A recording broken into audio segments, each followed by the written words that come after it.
relationship, red flags, and when to run like hell. Okay, I was thinking about my past relationships, and more often than not, the very things I complained about and wanted out of the relationship over were things that presented themselves early on, right out of the starting gate. So let's talk about some of the red flags. First off, what might be a red flag to one person may not be to another. So this is about personal boundaries and what you're comfortable with and what's a deal breaker for you. Now we have red flags and we have black flags. And black flags are absolute knots. Those are deal breakers. And a red flag doesn't have to be so serious if one crops up here or there maybe, but if it's something that becomes a pattern and frequent and starts to cause you some discomfort, well then that's a problem. Now I'll talk about some red flags that are real hot buttons and triggers for me, and I think some of them are universal, so they're not just to me and they're not specific to my gender, so it can apply to males as well. But I will speak from my own experience as a female who is heterosexual dating males. Okay. Red flags that crop up early on that spell doom. Okay, for me, some real bad signs are if the person is already showing signs of being not dependable. This also ties in with trust. It's a little hard to trust someone you can't depend on. So if the person is already showing signs of being flaky, they can't be on time, they can't be responsible, they don't follow through, it likely will not get better.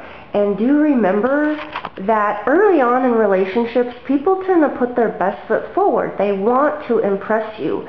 So if this is what you're seeing out of the starting gate, I would be concerned about what is waiting on down the line.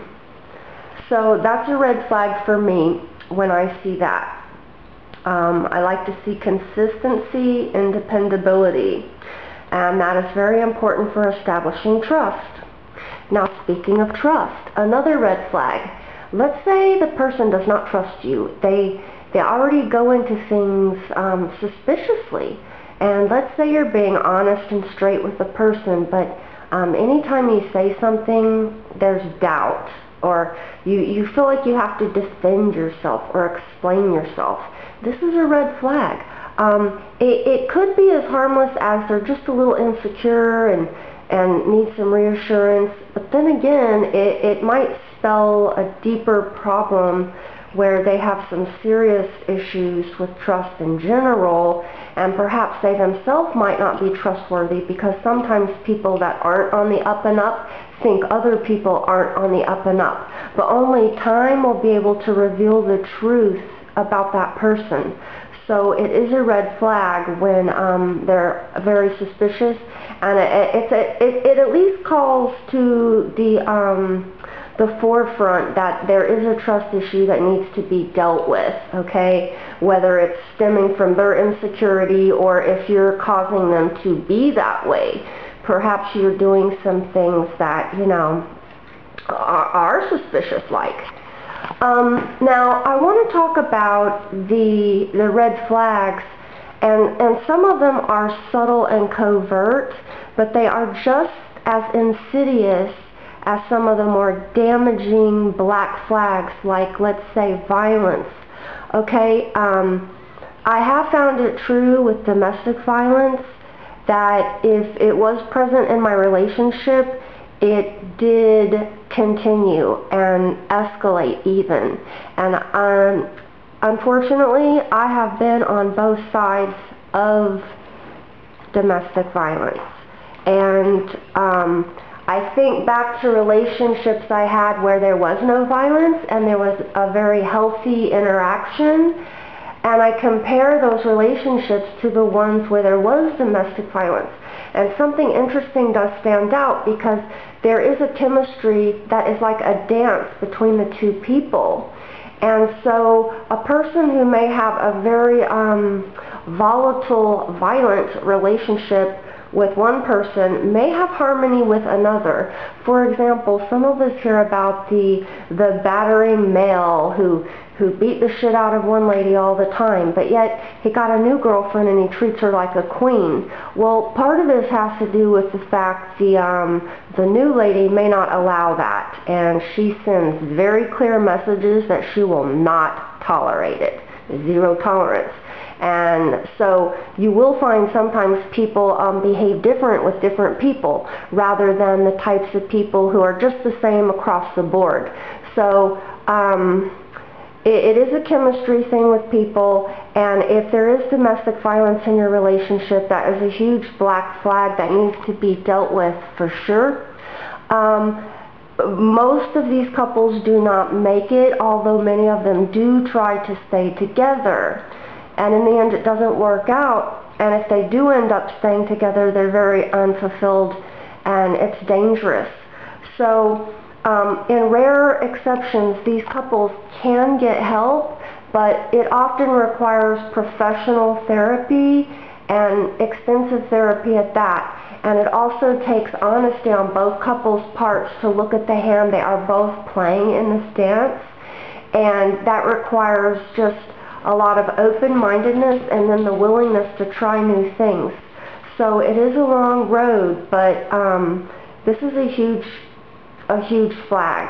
Now, obviously violence or any kind of humiliation are serious problems.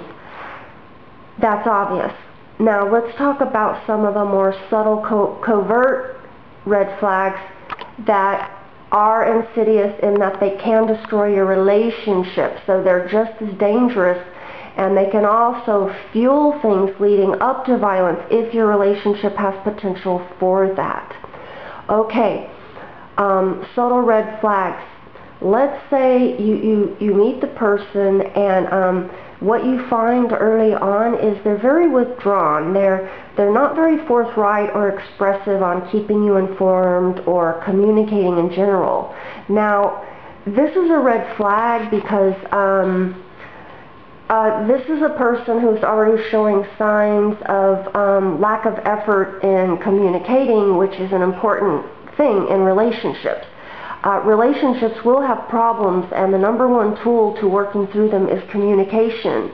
So if you have someone who's emotionally withdrawn, I wouldn't expect that to necessarily improve, because what will happen is someone who's already very shy, withdrawn, whatever you want to call it, emotionally reserved, it may get worse once you get into the relationship and problems surface. So it's not a matter of if the couple has problems, it's a matter of how they handle problems. A couple will have problems. So it is a bad sign if the person you're with is already showing tendencies to withdraw, and this is when things are fine, when you don't even have problems. This could be a huge sign of a person who's what I would call a fair-weathered lover. They're only going to be around for you when the times are good. And when the times are bad, they're going to bail, and they're going to leave you to deal with it on your own. And what happens is when the dust settles, they may come sniffing back around, and they'll probably have an excuse for why they did a disappearing act. But you need to remember, the bottom line is they were not there for you. They bailed.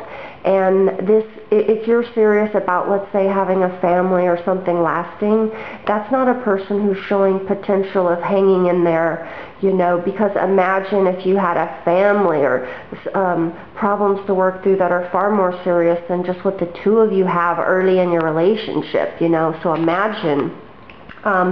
It's definitely a red flag. You don't want a fair-weathered lover in your life. What are some other red flags? Oh, let's say they blow you off on special occasions, whether it's anniversaries, Valentine's Day, or whatever. Now, here's the deal with that. Maybe they're just not really into that sort of thing and it's not a big deal for them, but here is the deal. If they realize it's important to you, they will make effort if they care about you. So if they're not bothering with this, huge red flag. Now, in some cases when the couple, let's say they're fighting, they're not getting along great, and so one of them may use the excuse that, oh, they didn't want to bother celebrating Valentine's Day because, oh, they've just been having so much problems. Well, this is a red flag in itself, because this is a person who is clearly letting you know they don't have faith in your relationship and they're not willing to put effort. That is not someone you want to commit yourself to. That is someone who's keeping one foot in the relationship for the benefits, whether it's companionship, sex, whatever it may be. And they're not willing to do the work, and they're saying, why bother? It's not working anyway. And so ironically, the person's lack of effort fuels the demise of the relationship, but yet they're claiming they're not bothering because the relationship's already bad. So that is not someone you want to invest in at all. Other red flags are just someone who's really overall seems too busy for you. And I've had people even say, well, being in a relationship wasn't their priority, but yet they put an ad for a relationship online. I mean, you'll get a lot of weird mixed signals. Listen to the actions more than the words. They'll reveal the truth. And the bottom line is, if the person doesn't have time for you, they're not really into you or whatever. But if you need someone who is going to give you quality time, and well, that's not going to be the person to hang on to. And you will see signs of that early on. So I can apply all of these things I'm saying to my own relationships. And often when I wanted to get out of a relationship because it was so unfulfilling, the very things I was complaining about, I saw up front. The red flags were there, black flags were there, and what do? We give the person the benefit of the doubt, we bank on potential, but meanwhile, sometimes we do lose time investing on people that aren't investing it on us. So, some other concerns would be, let's say a red flag would be a person who's wishy-washy or needs time to think about how they feel about you or whether they want to be with you. Give that person all the time they want to think about it. In fact, you can give them their whole life and meanwhile move on with your life. Do not wait for a person who is uncertain about you. Do not make promises to someone who cannot commit to you. Honor yourself, and you do not deserve crumbs. If you wait around for someone like that, you are going to lose valuable time. The most precious thing we have, we can never get it back. Invest your time wisely. Do not wait for someone like that. And if you're with someone that's showing all of these red flags, plus some others you may be able to think of, and I'm sure you will be able to think of some, run like hell. If this is how your relationship is right out of the starting gate, it likely will not change. It is very rare and exceptional for that to happen for a couple. It's like a goddamn miracle. So I'm not saying it can't happen. And if you're in a relationship that's showing all these red flags and you're unfulfilled and your heart is breaking, and if you are one of these rare couples who can work through it, that would be great news for us to hear and inspiring. I love these success stories, but also I have to be realistic in acknowledging the odds are against these couples. In my case, they did not work out the relationships. I had found them to be overall very unrewarding, and where mutually the needs were not met. Myself and the other person were left feeling unhappy and unfulfilled and cheated, you know. And so what happens is, if you're with someone who's stuck in blame mode, this is another red flag and a sign there's no hope. This is not a person who's looking for a solution. If all they're doing is bringing up the past, yes, they may have issues with forgiveness, and perhaps you should listen to them to help work through that, but there's going to come a point where you have to draw the line, and it can go back and forth between couples where both of them badger each other or punish each other to keep bringing up the past. Because I've been prone to do that, where I had a hard time letting go of something that hurt me, and then I would keep bringing it up. And it's not helpful, and it's damaging to the relationship. And also, the person was doing it to me. But there seemed to be some double standards where they seemed justified in doing it because it had been done to them. And then it becomes this nasty thing of which came first, the chicken or the egg, and you started it and shit like that. You don't go anywhere with that. And so that's a problem. Now, a huge red flag, I even call it a black flag, it's right up there with violence, and it's neglect. Neglect is the passive form of abuse, and you can do a lot of emotional scarring to give your partner the cold shoulder, the silent treatment, to withhold affection. It can be seen as very cruel. And, you know, it's no big secret about the studies that were done and observed on children who did not get affection or touch or love, and what this did to them. It basically made them these useless beings that could not enjoy life. They were even like limp fish. They didn't function. They didn't develop proper motor skills or how to talk. I mean, it impacted every part of their psychological and physical well-being, okay? And this was from lack of affection. So if you're with someone who neglects you or ignores you or doesn't have time for you, or doesn't bother with you, this is a huge black flag. It is just as dangerous to your well-being as violence and other forms of humiliation or anything that makes you feel just less than, you know. So it's not healthy for you to pine for someone who doesn't appreciate you.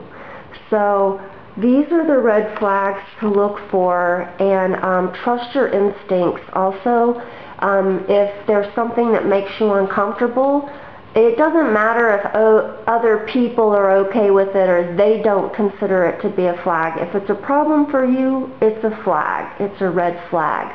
Another flag is a person who wants to present themselves as, let's say, single online. And I heard one person say that they didn't like to indicate their status. But if you choose to not indicate your relationship status at all and leave it blank, you are not presenting yourself as being in a relationship. And it's really annoying to me when I had someone point out to me how, like if I pointed out something I didn't like or I wasn't comfortable with, he would always point out what other people do, like his friends. Well, my friends are doing it. My friends don't show their relationship status. And what was it he said? Oh, they didn't show their relationship status until after a year they were dating or more. And what was kind of ironic is that relationship also didn't work out. The one person who didn't want to show their status was also the one who couldn't be faithful. So back to red flags and how a lot of them are right there up front out of the starting gate. And if you're with someone who likes to present themselves as single online, that is a problem. And some of these people will downplay their profiles and they'll say, oh, they're not serious about them, and they, you know, so yeah, they have a profile. But really, They go on there and they update their photographs. They go on there, they might change their profile image, but they want to turn around and tell you, oh, it's not significant. Well, yeah, it is, and they're investing time on it. They're uploading photographs, and they're not uploading photographs of you. They're not wanting to share their experience and life they're having with you with other people. That's a huge red flag, because a lot of people that go on those sites, they're talking with friends and family. It's how they connect, to let people know what's going on and share fun times and share photographs. So if the person you're dating is excluding you, they don't want to show their relationship status, huge red flag. Huge red flag. And when I think back to people I know personally who did not want to show their status, and in the end they were not on the up and up with their spouse. They were trying to play both sides, and that is a red fucking flag. I don't care whose friends are doing it or what. That doesn't work for me, and a lot of people will share their own experience that has not been so positive on this whole internet realm and people not being so honest. Okay, let's talk about honesty, another red flag.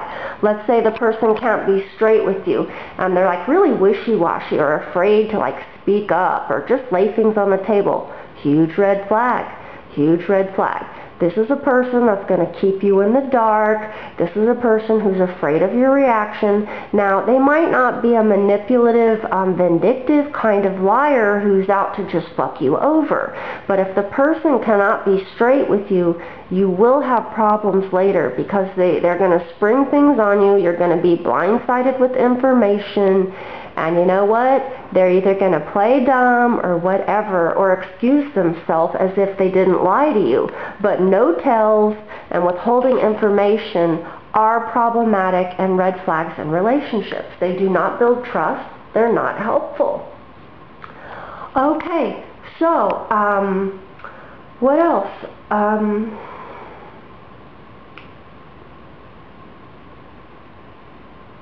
Well, trust your instincts. Be true to yourself.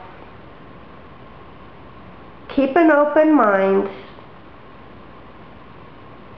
Be honest with your partner. And be willing to try new things.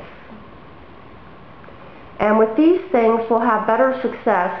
And I think also when it comes to needing to get out of a relationship, okay, let's say the red flags have just, everything's come to a head, and you got to get out of this. It's not healthy for you. Being friends with your ex is an illusion for most people. There are rare exceptions where this can happen, and it's when the couple is mutually parting and mutually okay with the other dating other people. It can happen, but for a lot of us, when you're head over heels in love with someone and it's very painful and you're breaking up, you're not in a position to really be their friend. A friend is about platonic feelings, whereas you've been in a romantic love affair with this person. You're a jackass to pretend, oh, you're just going to be friends. I mean, statistically, and the consensus shows, it doesn't fucking work. And frankly, any ex-boyfriend of mine I am over and moving on from. When he has become a friend, he's nothing but a cuckold. And that means he's been demoted. I've cut him off. He's not getting it anymore. But I've moved on, and I'm happy to do it, and I'm meeting other people, and I'm going to talk about how happy I am to date other worthy people. Because when you're friends with someone, that's what you do. You're honest, and you talk about what's really going on in your life, and you share these things. But come on, let's face it, we can't really do that with an ex that pines for us or secretly wants to get us back. And also, I think that it keeps people stuck from moving on, you know. And I find that in my own experience, when the person said they wanted to be friends, they just tried sucking me back into the same old arguments, and it was like being in the dysfunctional dead-end relationship all over again. It was just like the same shit with less sex. Okay? So what good is that? You know, you're not even getting like laid out of the deal. It's not fulfilling. And if you are sleeping with your ex, again, you're just dragging out things. You're standing in the way of meeting. You're standing in their way of them meeting someone more suitable for them. In the same way, you know, you're missing out on opportunity for someone who could better meet your needs. And you don't want to be with someone who you have to grovel with to meet your needs.